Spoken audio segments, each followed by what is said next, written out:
Welcome back, everyone, to a new episode of Between Rounds, covering everything relating to competitive Deadlock. And, it's been a little while since we've had our last episode, but I'm here once again with Jake. And, Jake, we decided we had to go through one of the best steals we have seen in Deadlock in a very long time.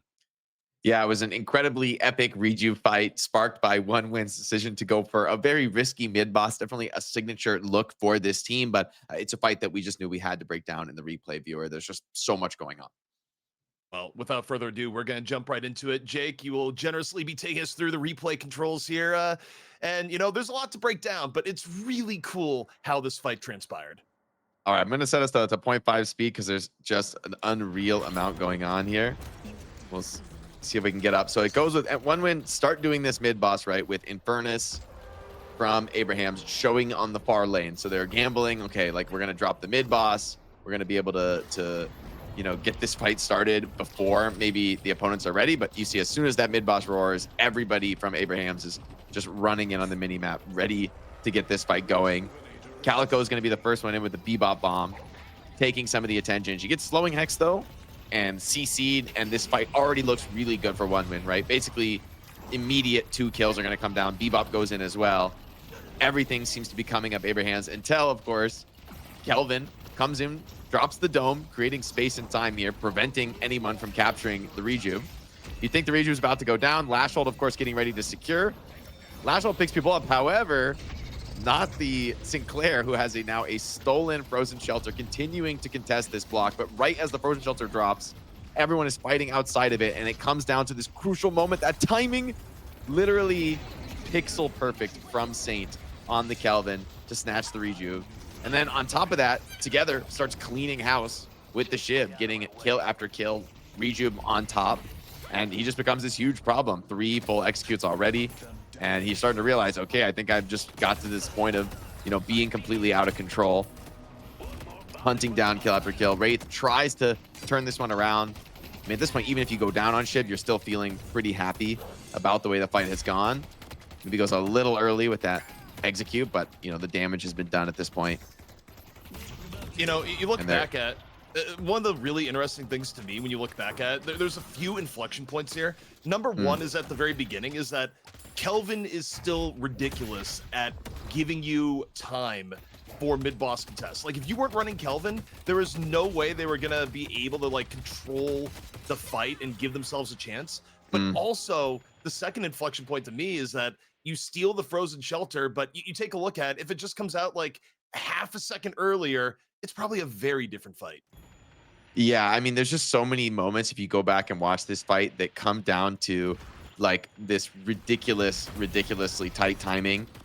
And it's just, I think the frame perfect steal here for me was one of the most impressive we've seen. Like, it truly looks, we can take this all the way down to 0.25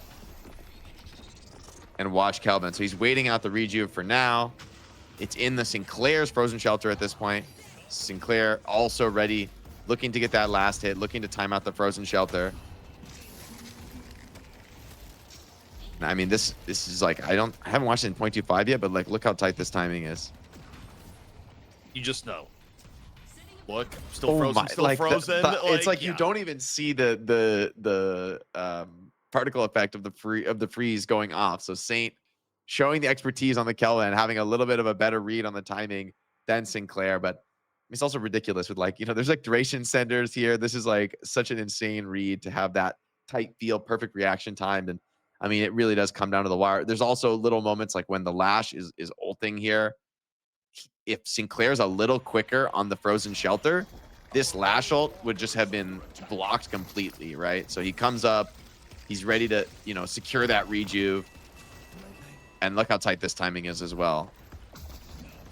Yep, he locks it in and then locked right after. And just as the shelter's extending, right? It's they're just pulled out in time. So if Sinclair was, even if this last hole just doesn't hit, I feel like you just have so many more players in the pit for OneWin. They're actually still in a pretty great position. So in hindsight, the decision to force these REJUVE was a little risky, but I think maybe if this last hole just goes differently, at least you're going to win the fight, even if you don't get the REJUVE snatch. But you know, it all comes down to the wire, and that's Deadlock really being played at the highest level these days. It just shows how good teams are getting and how intense it's getting, and especially these key moments of the match where rejuves are often going to define who leaves with that advantage. I would argue too, when I look at in terms of like all the layers of skill and mind games you can go here too. I think there's also a world where Flammable maybe just drops a frozen shelter a little bit earlier and then, you know, disjoints and like has a better Yeah, way of getting the timing in. So it's like there's so many layers when you look at this fight where it all happens in the blink of an eye. Where you're, you know, for example, from a casting perspective, we're looking at it and within 3 to 4 seconds, everything has happened, but there's yeah. so many layers of micro interactions are actually going on in just this, you know, 4 or 5 second moment effectively.